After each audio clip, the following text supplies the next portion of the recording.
ఇంకో కారా? ఇప్పటికే 7-8 కార్లు ఊరికనే బయట ఉన్నాయి. నేల మీదేగా ఉన్నాయి, నేను ఎత్తి మీద ఉన్నాయి.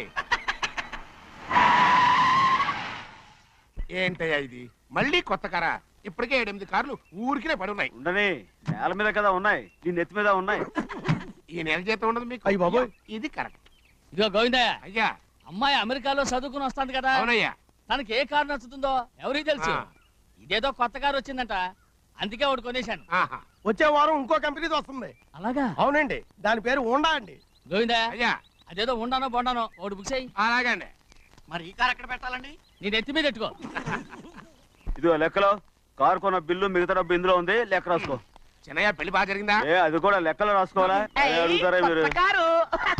రే బస్సులు పట్టుకుంటారా, బండి రంగు మార్చేస్తాడు. అవునయ్యా, ఎర్రబండి నల్లబండి అయిపోద్ది. ఏంట్రా బసవా చూస్తున్నావు? ఈ కారుకి 8 చక్రాలు కరెక్ట్ గా ఉన్నాయా లేవని చూస్తున్నాను. ఈ కారుకి 8 చక్రాలా? అలా వంగి చూడక్కర్లేదు, నిలబడి చూసినా కనపడతాయి. ఏంట్రా బాగుతున్నావు? బాగటం కాదు, నీకు లెక్కలు బాగా వచ్చు కదా. ఏదో పర్లేదులే. అయితే రాసుకో. ఈ పక్క 2 చక్రాలు ఉన్నాయా? అవును. ఈ పక్క కూడా 2 చక్రాలు ఉన్నాయా? అవును. 2 2 4. అలా చెప్తావు. ఈ పక్క కూడా 2 చక్రాలు ఉన్నాయా? ఉన్నాయి. 4 2 నీ ప్రకారం 6. బాగానే చెప్పావు. ఈ పక్క కూడా 2 చక్రాలు ఉన్నాయా? అవును. 6 2 8. సరిపోయిందా? ఇంకా ఉన్నాయిరా. అందుకేరా నువ్వు నీ జీవితంలో తెలియగలవాడిని నిరూపించుకోలేవు. అయ్యగారిని ఉద్యోగం పర్మనెంట్ చెయ్యరు. నీ జీవితాంతం నువ్వు టెంపరవరీయే. నీకు బోనస్ ఉండదు. ఇదిగో అన్నవరం, మీ అందరికంటే కూడా నేనే తెలివైన వాడిని అనిపించుకొని ఎక్కువ జీతం, ఎక్కువ బోనస్ నేనే కనుక తీసుకోకపోతే నా పేరు బస్వయ్య కాదు. హలో, అయ్యో ఏమండి, అమెరికా నుండి ఫోను. అమెరికా నుంచా? నాకే ఉంటుంది. చిన్నమ్మాయి గారు మీరా? రేపు ఇక్కడికి వస్తున్నారా? బండి పంపిస్తామంటారా? అలాగే పంపిస్తానండి. అలాగేనండి. ఇట్లా ఎక్కడికి వెళ్తున్నా? చెన్నై గారికి చెప్పడానికి. నా గుబ్బ గుయ్యమన్న సంగతి అప్పుడే మర్చిపోయావా? ఎవరు అడగందే ఏది చెప్పకూడదు. దా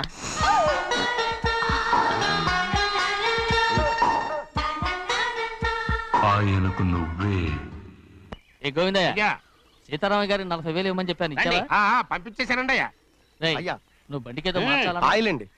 నిన్న కదా నోరు మూయి. మన బండి గడిగడికి మార్చాలండి. మన బండి గడి గడి మార్చాలండి. వీడు మాత్రం ఏ గడిలోనూ మారనండి.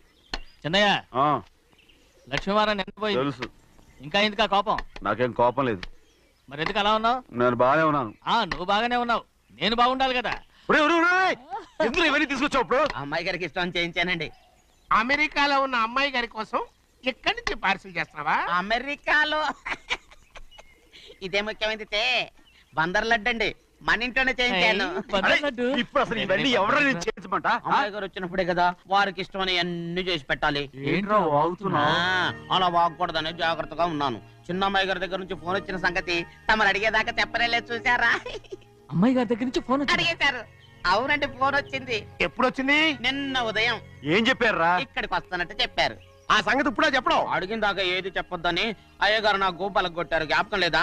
అది సరేనయ్యా, ఎప్పుడు వస్తున్నారు? ఈ రోజే. ఎందులో వస్తున్నారా? అయ్యగారు అడగమని లేదుగా. ఏమండి, బండి కూడా పంపమన్నారుగా? అవునవును, బండి కూడా పంపమన్నారు. ఎక్కడ పంపమన్నారా? అయ్యగారు అడగమని లేదుగా. చెప్పినా కొడతారు, చెప్పకపోయినా కొడతారు. అమ్మాయి ఢిల్లీకి వచ్చి విమానంలో కదా వైజాగ్. అవునండి. వైజాగ్ ఎయిర్పోర్ట్ కార్ తీసుకెళ్ళి. ఒకవేళ అమ్మాయి విమానంలో కాకుండా రైలు వస్తే? గోవిందే, అయ్యా వైజాగ్ స్టేషన్ ఒక కార్ తీసుకెళ్ళి. అలాగేనండి. వైజాగ్ లో దిక్కుండా మనకు దగ్గర అనకాపల్లిలో దిగితే? ఒకవేళ అమ్మాయి గారు తుల్లో దిగితే? అక్కడ ఎవరు లేరు. చెన్నయ్య, ఒకవేళ అమ్మాయి బస్సులో వస్తే? విదేశాల్లో చదువుకున్న అమ్మాయి బస్సులో ఎందుకు వస్తండి? మన దేశాన్ని చూసి చాలా రోజులు అయిపోయింది కదా, ఒకవేళ సరదాగా బస్సులో వస్తే? వైజాగ్ బస్ స్టాండ్ ఒకటి ఏమండి, వైజాగ్ లోనే దిగుతున్న నమ్మకం ఏంటి? అనకాపల్లి బస్ స్టాండ్ కోటి, తుని బస్ స్టాండ్ కోటి. రోడ్లో దిగితే చెన్నయ్య, అమ్మాయి వచ్చే లోపల గుడికెళ్ళి తన పేరుని అచ్చం చేయించేద్దాం. బండి అలాగే. ఉన్న బళ్ళని వెళ్ళిపోయాయండి. అదిగో అక్కడుంది చూడు బండి. గుర్రబండా? గుర్రబండి. వెళ్ళి తీసుకురా. ఆఖరి మన బతుకు గుర్రబండి అయిపోయింది. అయ్యో, ఇప్పుడు అమ్మాయి వైజాగ్ నుంచి వస్తుందో, అనకాపల్లి నుంచి వస్తుందో, తుని నుంచి వస్తుందో, ఎక్కడి నుంచి వస్తుందో ఏం తెలియటండి ఇదే. ఇన్ని చెప్తున్నారు, కూతురు అమెరికా నుండే వస్తున్న సంగతి వీళ్ళకి తెలిసిందా? అవును, మీకున్న తెలివితేటలకి మీరెప్పుడో పెర్మనెంట్ అయి ఉండాలి. నీకు తెలిసింది, వాళ్ళకి తెలియలేదే. దా. ఈ వీడియో మీకు నచ్చినట్లయితే లైక్ చేయండి, షేర్ చేయండి. ఇలాంటి మరిన్ని సరికొత్త సినిమా వీడియోల కోసం ఛానల్ని సబ్స్క్రైబ్ చేయండి. అలాగే ఇక్కడ ఉండే ఈ గంట సింబల్ని క్లిక్ చేయండి. మేము అప్డేట్ చేసే ప్రతి వీడియో నోటిఫికేషన్స్ మీకు వచ్చేస్తాయి.